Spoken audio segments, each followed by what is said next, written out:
Olá pessoal, tudo bem? Aqui é Samuel Possebon, editor da Teletime. A gente está em Washington, como vocês podem perceber aqui pelo nosso fundo de tela,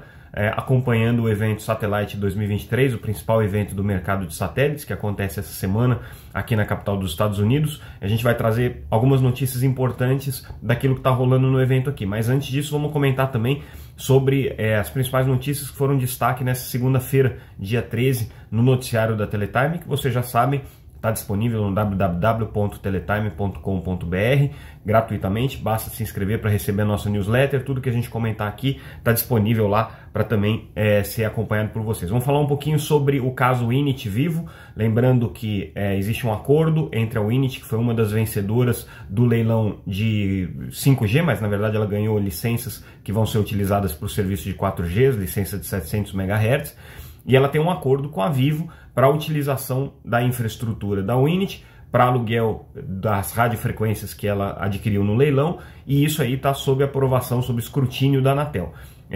Tem sido uma tramitação bastante complicada para a Init, ela está com muita resistência dentro da agência, já teve um parecer jurídico negativo, alguns pareceres técnicos que também foram no sentido negativo, principalmente com a abordagem concorrencial. Se percebeu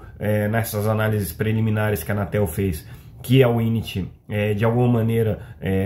burlou o espírito do edital de 5G ao fazer um acordo com a Vivo, que era explicitamente excluída do leilão dessa faixa de 700 MHz, mas de qualquer maneira a empresa ainda está tentando aprovar esse acordo na Anatel, porque ela alega que esse acordo é fundamental para dar viabilidade para o projeto dela, que começou com investimento aí da ordem de 1,4 bilhão de reais na compra das frequências e com a promessa aí do investimento ainda bilionário para ampliação e cumprimento das obrigações da empresa, que começam esse ano já, né? E aí ela está recebendo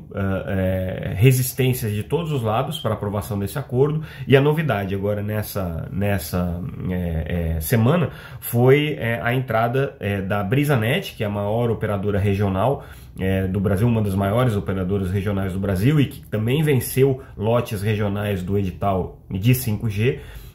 se manifestando junto ao CAD, contrária à aprovação do acordo da Init com a Vivo. Então é mais um foco aí de problema. O que a gente apurou sobre esse caso, para além dos argumentos aqui da BrisaNet, que já eram esperados, uma vez que as associações que representam as empresas competitivas já estavam manifestando resistências com relação a esse acordo, e agora o fato da BrisaNet vir diretamente contra só corrobora essa visão. O que a gente apurou é que a Anatel está buscando ainda alternativas com relação a aprovação desse caso. O conselheiro Alexandre Freire, que é responsável pela relatoria dessa matéria,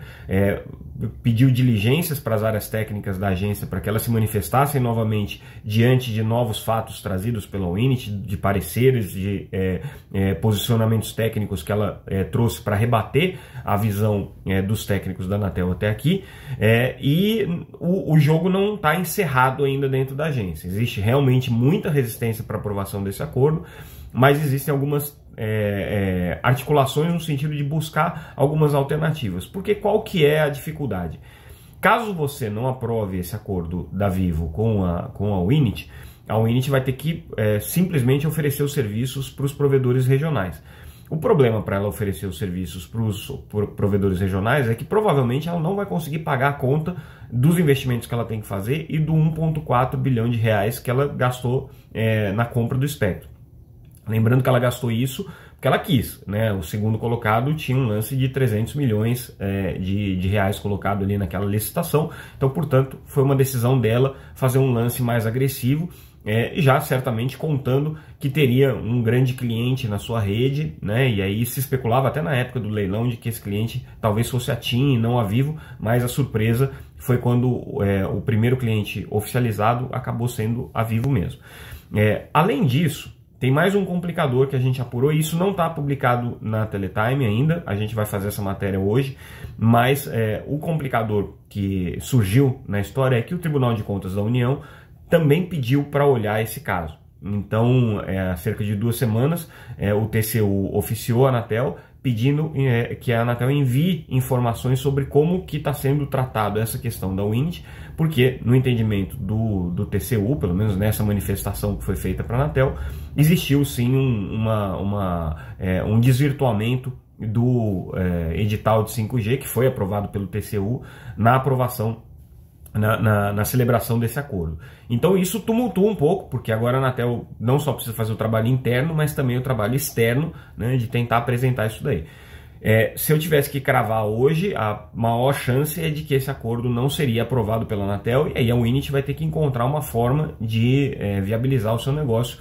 Não sabemos se é possível, né? Ela vai ter que dar essa resposta, mas ela já tem obrigações para cumprir no final desse ano. Porém, ainda existem articulações dentro da Anatel para que seja viabilizado esse acordo. É complicado, é complexo, tem um componente adicional nessa história. Esse acordo necessariamente vai passar por uma conversa com a TIM, porque existe a necessidade de um remanejamento das faixas de frequência, e a TIM está justamente na faixa de frequência que precisa ser remanejada. Então a TIM tem que pedir para a Anatel autorização para fazer a troca de posição dela. Então a TIM vai ter que ser envolvida de alguma maneira para viabilizar a máxima eficiência no uso do espectro para Vivo. E existe uma discussão sobre qual que seria o espectro mínimo necessário para que os operadores regionais pudessem ter o uso da faixa de 700 MHz, que ainda vai ficar com a Winit, que são 5 MHz, né? Uma faixa de tamanho de 5 MHz, que ainda vai ficar com a Winit, e que para que essa faixa seja utilizada é preciso que os provedores regionais vejam nela tanto viabilidade técnica, ou seja, deles terem quantidade de atender clientes numa velocidade de banda larga razoável, quanto também viabilidade econômica, ou seja, o preço que a Winit cobra deles ser um preço razoável e que justifique para eles contratar infraestrutura terceirizada. Então esse assunto está bem complexo aqui e a gente traz essa informação. Na mesma toada, a gente traz uma entrevista com o presidente da Telcomp, o Luiz Henrique Barbosa, e o Luiz Henrique, o que ele comenta na entrevista é justamente que ele vê a necessidade hoje do mercado ter um tratamento parecido com o que já está sendo dado com redes fixas, ou seja, com essa segregação entre operadores de redes neutras e operadores de serviço, que é uma tendência que a gente está vendo aí acontecer no mercado, com várias operadoras seguindo esse caminho. Ele vê a necessidade de que isso aconteça também no mercado móvel, de forma a estimular a competição e garantir acesso a espectro por parte das operadoras móveis. Um outro tema que a gente traz aqui, ainda relacionado ao Brasil, daqui a pouquinho a gente vai falar do seminário de satélites, é com relação ao trabalho de regulação, vamos chamar assim, da internet, ou regulação, nesse caso especificamente, da questão da desinformação e das redes sociais. A gente sabe que o Ministério da Justiça está coordenando um trabalho que é o que está mais avançado dentro do governo nesse sentido de propor um modelo de regulação. E aí o que o ministro Flávio Dino, o ministro da Justiça, declarou nessa segunda-feira foi que esse órgão regulador que o Ministério da Justiça está propondo criar para fazer esse trabalho de acompanhamento da questão da desinformação e de regular esse mercado seria um órgão regulador com participação aí de toda a sociedade, incluindo, né, as big techs e também os organismos, as entidades de checagem. É uma questão ainda muito confusa, porque um órgão regulador é um órgão de Estado, então como é que vai funcionar essa ingerência da sociedade civil, empresarial ou não empresarial, sobre esse órgão regulador? A gente vai ter que entender um pouco mais esse modelo. Mas de qualquer maneira, a novidade é que ele já colocou um regulador aqui para fazer esse papel. E agora entrando no seminário, no evento, no Congresso de Satélites que a gente está acompanhando aqui, eu queria trazer alguns destaques para vocês. Se vocês se lembram, há 2 semanas atrás, em Barcelona, a relação entre satélite 5G e a comunicação direta de dispositivos móveis ao satélite foi uma das tendências e uma das novidades que a gente viu ali nos debates em Barcelona. Isso por quê? Só relembrando da onde que surgiu essa conversa. A comunicação direta entre celular e satélite não é propriamente dito uma novidade, né? Isso já existe aí há mais de 2 décadas. Os serviços como o Iridium, por exemplo, surgiram aí no final do século passado, no começo do século XXI, já com uma proposta de serviço de comunicação direta via satélite. Só que eram terminais específicos que você precisava ter para conseguir acessar o satélite. A Iridium, inclusive, na sua origem, teve um período muito conturbado, o modelo de negócios não fechou, eles foram obrigados a praticamente destruir toda a frota de satélites dele, começar o serviço de uma maneira muito mais simples, muito mais barata, para viabilizar, e hoje é uma empresa que atende o mercado de nicho. O que aconteceu é que no ano passado, com o lançamento do iPhone 14, a Apple, pela primeira vez, anunciou um serviço de comunicação direta via satélite, que era para os serviços de emergência, acessando a rede da Globalstar, e esses serviços de emergência faziam uma comunicação entre o handset e o satélite. Depois disso, a gente já teve anúncios da Qualcomm com o Google para incorporar essas funcionalidades de comunicação via satélite diretamente no Snapdragon, que é o principal processador hoje utilizado em aparelhos móveis. A gente já teve lançamento de produtos, por exemplo, da Motorola, que fazem comunicação direta via satélite, mas a gente ainda não tem muitos modelos de negócio sendo desenvolvidos, mas parece que é uma tendência você ter no futuro serviços de satélite que vão se comunicar diretamente com o handset. E já existem, o fato é que já existem algumas empresas propondo esse modelo, que estão com constelações de satélite desenvolvidas especificamente para isso, estão procurando o mercado para encontrar parcerias e propor parcerias, e que devem lançar os serviços em breve. Um desses casos é a empresa Link, que é uma startup da área de satélites, mas que já tem uma constelação montada e que está já com algumas parcerias firmadas. Segundo eles, ele já tem mais de 40 parcerias no mundo com operadoras de telecomunicações para lançar serviços de comunicação direta entre o handset e o satélite. Segundo eles, a tecnologia não precisa de nenhum ajuste no ponto de vista do usuário, quer dizer, o handset continua sendo exatamente o mesmo que as pessoas usam, que vai fazer a comunicação via satélite. A engenharia e a tecnologia está toda no satélite que fica em órbita, e para o qual a Link tem uma abordagem muito específica. Eles verticalizaram todo o processo de produção desses satélites, então é uma tecnologia proprietária deles, é uma ciência que eles desenvolveram, e que, segundo a Link, e isso foi manifestado aqui pelo CEO deles, o Charles Miller, durante o evento, é uma tecnologia que permite satélites de baixo custo. Então, cada satélite custa $200 mil, é muito dinheiro, mas é muito pouco, né, para a dimensão do mercado de satélites, e isso permite a oferta de serviços a um custo muito mais baixo. O problema é que eles foram justamente questionados sobre a viabilidade desse modelo, e quem fez esse questionamento foi ninguém menos do que o CEO da Iridium, que é uma empresa que está pastando, vamos dizer assim, nesse mercado de comunicação direta via satélite há pelo menos 2 décadas. E o que ele colocou é que ainda não existe modelo de negócio para isso, pelo menos não nessa proposta que a Link está querendo trazer. A viabilidade do ponto de vista de coordenação de frequências e de mitigação das interferências que podem surgir é muito questionada ainda. Os reguladores não têm nenhuma abordagem para essa questão, e que, portanto, esse é um modelo que, apesar de tecnicamente possível, ele ainda está sendo bastante questionado pela própria indústria de satélites aqui. Então, lembrando que, claro, que nesse evento estão empresas muito consolidadas e tradicionais do mercado de satélites, junto com startups e empresas inovadoras. E aí, o que o presidente dessa Link colocou aqui durante os debates é justamente que o que a indústria de satélites está fazendo hoje com relação a esses serviços é mais ou menos um processo de autonegação que aconteceu no meados da década passada, 2006, 2007, quando as grandes fabricantes de handsets, de celulares, questionavam a viabilidade de modelos como o do iPhone. Né? Então, justamente o debate agora é: será que isso é uma coisa tão inovadora que a gente vai ver os resultados daqui a alguns anos e que vai ser completamente transformador do mercado de satélites e do mercado de telecomunicações em geral? Ou será que isso é só uma especulação, né, de startups que estão querendo lançar ideias, mas que ainda não tem muita clareza de como vão ganhar dinheiro com essas ideias, nem como vão viabilizar tecnicamente, regulatoriamente essas ideias? Então esse foi um debate interessante que a gente viu aqui, e esse embate entre o CEO da Iridium e o CEO da Link foi muito rico nesse sentido, de expor esses dois pontos de vista. Não foi o único, a gente também teve um outro debate importante que aconteceu aqui em Washington e que foi mais ou menos na mesma linha, esse aí envolvendo um brasileiro, que é o Rui Pinto. O Rui Pinto é o principal executivo da área de tecnologia da SES, que é uma das maiores empresas de satélite, uma das grandes empresas de satélite, e o CEO de uma empresa chamada Mangata, que faz também a mesma coisa, comunicação direta via satélites.